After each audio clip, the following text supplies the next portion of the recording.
بسم الله الرحمن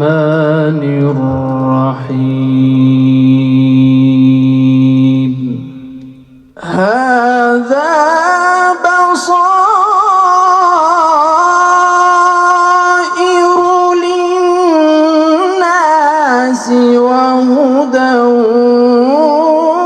ورحمة لقوم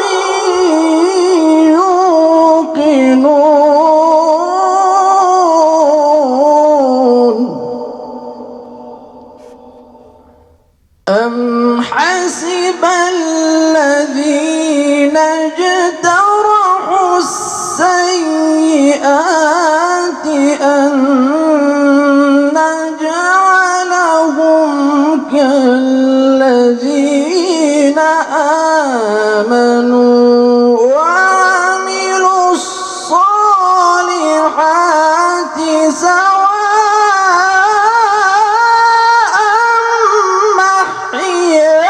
محياهم ومماتهم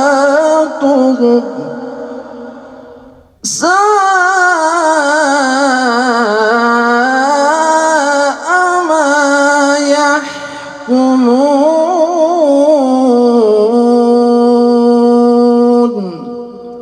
صدق الله العظيم.